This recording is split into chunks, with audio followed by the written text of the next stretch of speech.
결혼 7년 차. 우리 부부는 동네에서 모르는 사람이 없을 정도로 완벽한 인고 부부였습니다.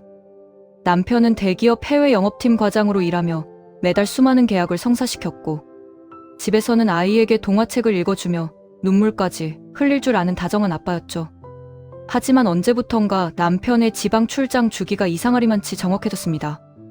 매주 목요일 저녁에 떠나 일요일 밤에 돌아오는 패턴이 단 한 번도 흐트러지지 않았죠. 여보, 이번 주에도 부산지사 신규 공장건 때문에 내려가야 해. 현장 소장들이 말을 안 들어서 내가 직접 내려가 상전 노릇을 해야 겨우 돌아간다니까. 남편은 늘 양복 가방과 캐리어를 2개씩 챙겨 집을 나섰고, 주말이면 호텔 로비나 거래처 접대 장소라며 영상통화를 걸어왔습니다. 화면 너머로 보이는 남편의 뒤편에는 번듯한 특급 호텔 로비나 깔끔한 비즈니스 라운지 풍경이 펼쳐졌기에 저는 일말의 의심조차 품을 수 없었습니다. 남편이 우리 가족을 위해 이렇게까지 고생한다는 생각에 오히려 안쓰러운 마음뿐이었죠. 심지어 남편은 출장지에서 저와 아이를 위해 지역 명물 특산품을 택배로 붙여오곤 했습니다.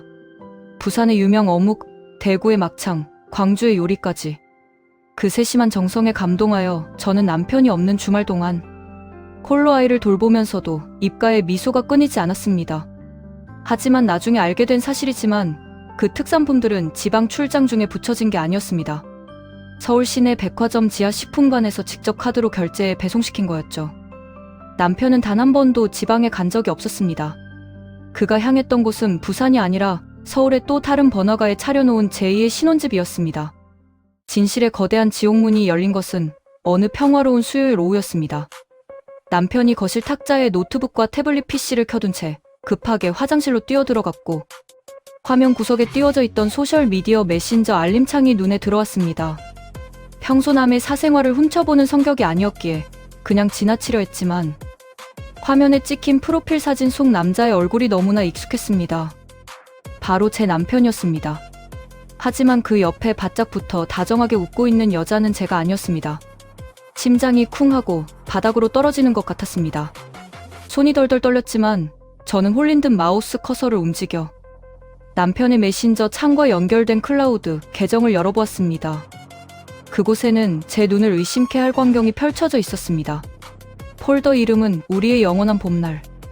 그 안에는 남편이 1년 전부터 또 다른 여자와 올린 웨딩 촬영 사진들이 수백 장 고스란히 담겨 있었습니다.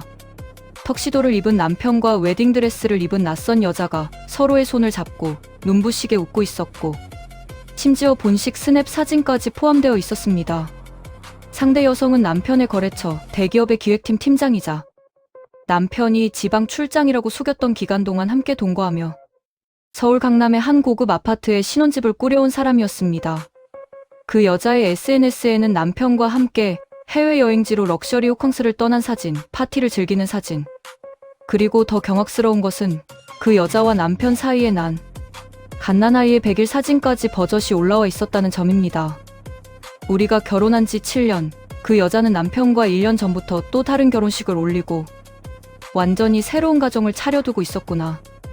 머릿속이 하얗게 타들어가며 세상이 무너지는 고통이 밀려왔지만 울음조차 나오지 않았습니다. 눈앞의 공포는 그저 시작에 불과했습니다. 진실을 알게 된 이후 저는 지옥 같은 하루하루를 보냈습니다. 하지만 당장 남편의 멱살을 잡고 집안을 뒤집어 엎지 않았습니다. 그건 복수가 아니라 저와 아이를 스스로 나락으로 내던지는 멍청한 짓이었으니까요. 저는 이를 악물고 눈물을 삼키며 남편의 이중생활에 대한 모든 증거를 수집하기 시작했습니다. 남편의 세컨드 태블릿 PC와 클라우드 속에서 발견된 진실은 상상 이상으로 추악했습니다. 그 여자는 남편이 유부남이라는 사실을 처음부터 알고 있었습니다. 오히려 그녀는 남편에게 아이와 그 여자를 정리하고 나한테 완전히 호적을 옮겨라라며 협박했고, 남편은 그 압박을 견디다 못해 아예 그 여자와 정식으로 2번째 결혼식을 올렸던 것입니다. 더 소름 돋는 것은 남편의 연기력이었습니다. 남편은 주말마다 저에게 와서는 아이 교육비가 너무 많이 든다, 회사가 어렵다며 엄살을 떨고 제 명의로 된 적금까지 해약하게 만들었습니다. 그렇게 저에게서 쥐어짜낸 돈과 자신의 월급을 고스란히 그 2번째 여자와 차린 신혼집의 전세, 보증금과 외제차 리스 비용으로 쏟아붓고 있었던 것이죠. 주말이면 제게 와서 여보가 차려주는 밥이 제일 맛있어라며 다정하게 웃던 그 입술로 서울 강남의 신혼집에서는 다른 여자와 아이를 안고 아빠 노릇을 하고 있었다는 사실에 속이 뒤집어졌습니다.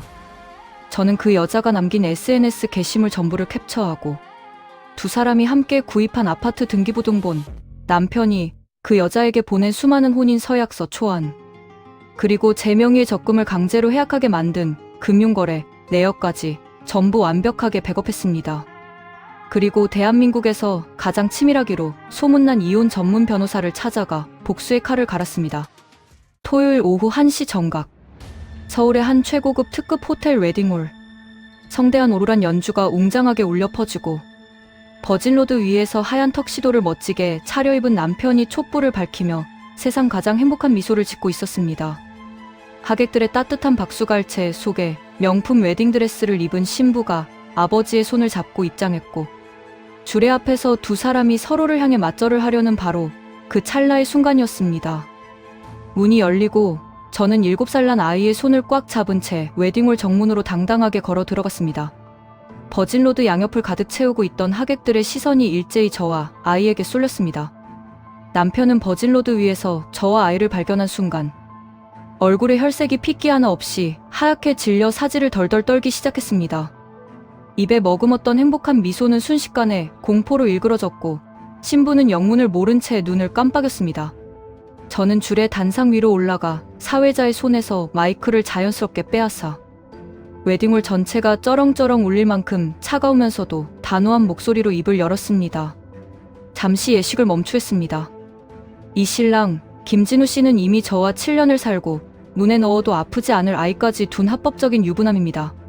지금 이 자리는 축복받아야 할 결혼식이 아니라 남의 가정을 무참히 파괴하고 법을 우롱하는 파렴치한 중혼 사기극의 현장입니다.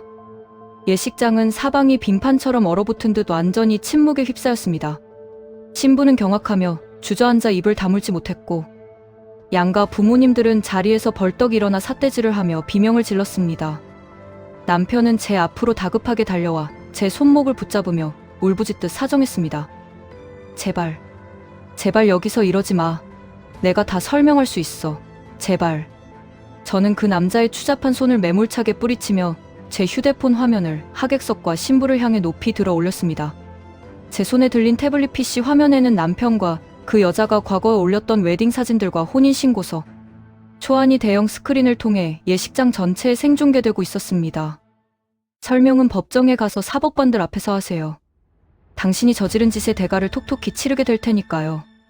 그날의 결혼식은 대한민국 막장 드라마 역사상 최고이자 가장 처참한 파국으로 끝났습니다. 남편은 중혼 유사 혐의와 사기 척결 소송에 곧바로 휘말렸고, 다니던 대기업 회사에서는 품위 유지 위반 및 중대한 윤리 규정 위반으로 즉각 파면당했습니다.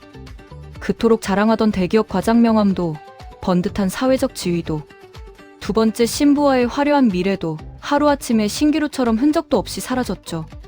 법원 재판 결과 남편은 저에게 법정 최고 한도의 막대한 위자료와 재산의 대부분을 양도해야 했습니다. 그 여자 역시 남편이 유부남이라는 사실을 알고도 치밀하게 방조하고 가정을 파괴했다는 이유로 거액의 상간자 위자료, 소송 판결을 피하지 못했습니다.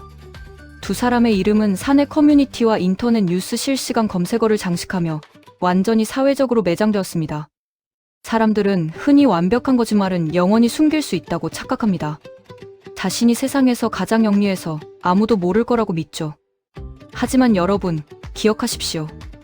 남의 눈에 피눈물을 흘리게 만들고 그 위에 쌓아올린 거짓된 행복의 탑은 결국 그 자신을 가장 비참하게 무너뜨리는 무서운 흉기가 되는 법입니다. 저는 아이와 함께 더 당당하고 단단하게 제 인생의 새로운 봄을 시작했습니다. 오늘 이야기가 통쾌하셨다면 구독과 좋아요, 그리고 따뜻한 응원의 댓글 부탁드립니다.